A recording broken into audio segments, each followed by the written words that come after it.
Neuro ophthalmology, স্নায়ুতন্ত্রের সাথে চোখের যে সম্পর্ক সেটি নিয়ে আপনি যদি আপনার ভাষায় আর একটু সহজ করে আমাদের দর্শকদের জন্য বলতেন যে নিউরো অপথলমোলজি বিষয়টি কি? নিউরো অপথলমোলজি হচ্ছে চিকিৎসা বিজ্ঞানের একটা বিশেষ শাখা, জি, যেটি চোখের সাথে ব্রেনের যে জটিল সম্পর্ক হ্যাঁ, এবং এই রিলেটেড যে ডিজিজগুলি, যেটি চোখের অসুখটা ব্রেনের বা অন্য কোনো কারণে স্নায়ুতন্ত্রের কোনো সমস্যার কারণে হয়, সেই জন্য যে ডিজিজগুলি সেগুলি সাধারণত নিউরো অপথলমোলজি আলোচনা করে থাকে। নিউরো অপথলমোলজি আপনি বিষয়টা সম্পর্কে জানলাম, যেটা নিউরো বা আমাদের স্নায়ুতন্ত্রের সাথে যে সম্পর্কটি সেটি আলোচনা করে। চোখের কি কি অসুখ আছে বা ডিজিজ আছে যেগুলো এই সাবজেক্টের আওতায় পড়ে? নিউরো অপথলমোলজি অনেকগুলি ডিজিজ নিয়ে আলোচনা করে। এর মধ্যে কমন হচ্ছে চোখের যে নার্ভ, আমরা চোখের পিছন থেকে যে নার্ভটা ব্রেনের সাথে সংযোগ রক্ষা করে দৃষ্টির ক্ষেত্রে, সেটা হচ্ছে অপটিক নার্ভ। অপটিক নার্ভের বিভিন্ন ধরনের ডিজিজ হতে পারে। সেগুলো হচ্ছে optic neuritis, ischemic optic neuropathy, optic nerve damage that can be occur due to optic atrophy. Optic nerve শুকায় যেতে পারে, যার কারণে চোখ থেকে কোনো সংকেত ব্রেনে যায় না।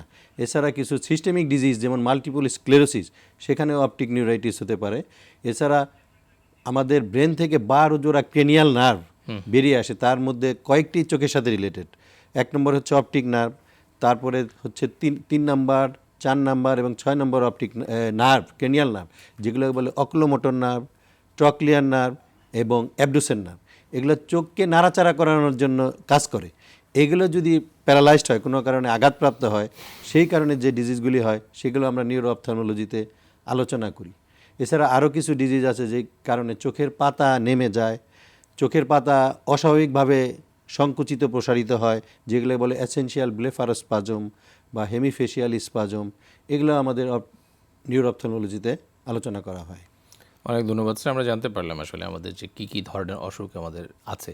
তো এই যে অসুখগুলোর নাম বললেন, এগুলো নিশ্চয়ই আমাদের দর্শকদের কাছে কিছুটা নতুন। আমরা চেষ্টা করব যে একটু আরেকটু আলোচনার ভিতর দিয়ে বিষয়গুলোকে সহজ করে নেওয়ার জন্য। আমি শুরুতে একটু জানতে চাইছি যে অপটিক নিউরাইটিস বলে যে রোগটির কথা বললেন, এই রোগটি এটা আসলে কী এবং এই রোগের লক্ষণ এবং চিকিৎসা কী? আমরা যারা ডাক্তার আছি তারা জানি যে চোখের যে মেইন নার্ভটা চোখের পিছন থেকে শুরু হয়ে মস্তিষ্কের সাথে এটা কমিউনিকেট করে, স্নায়ু অপটিক নার্ভ, সেটার যদি কোনো ধরনের ইনফ্ল্যামেশন বা প্রদাহ হয় সেটাকে বলা হয় অপটিক নিউরাইটিস। এইটা সাধারণত বেশিরভাগ ক্ষেত্রে বিভিন্ন বয়সেই হয়, ছোট বাচ্চাদেরও হতে পারে এবং কমন এজ হচ্ছে 20 থেকে 50 এই বছর বয়সে বেশি হয়।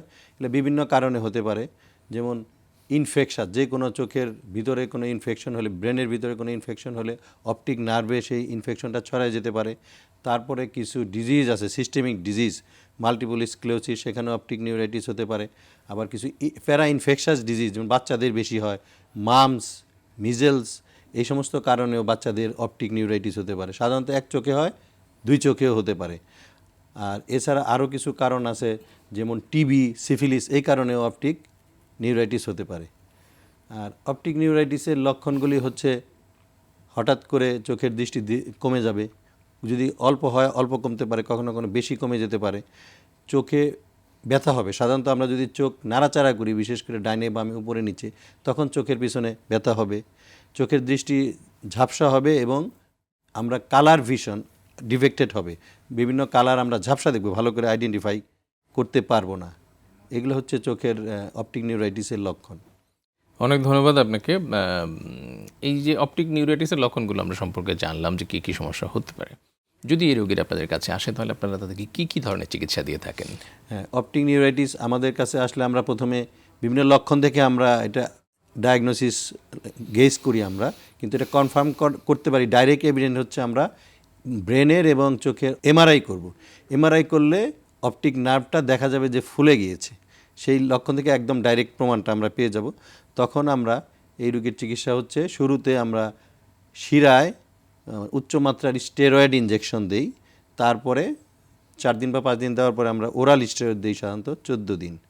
এটা দিলে পরে তাড়াতাড়ি রুগী ভালো হয়। বেশিরভাগ ক্ষেত্রেই রুগী একা একা ভালো হয়ে যায়, কিন্তু সেই ক্ষেত্রে সময় বেশি লাগে, কয়েক মাস থেকে বছরখানেক লাগতে পারে দৃষ্টি ফিরে আসতে। দৃষ্টি পুরোপুরি ফিরে আসলেও কালার ভিশনের যে সমস্যাটা ওইটা কিছুটা থেকে যায়। তো চিকিৎসার প্রয়োজন কেন? কারণ চিকিৎসা করলে তাড়াতাড়ি রোগ আরোগ্য হবে, চিকিৎসা না করলে অনেক সময় লাগবে বা কিছুটা রিকভার নাও হতে পারে।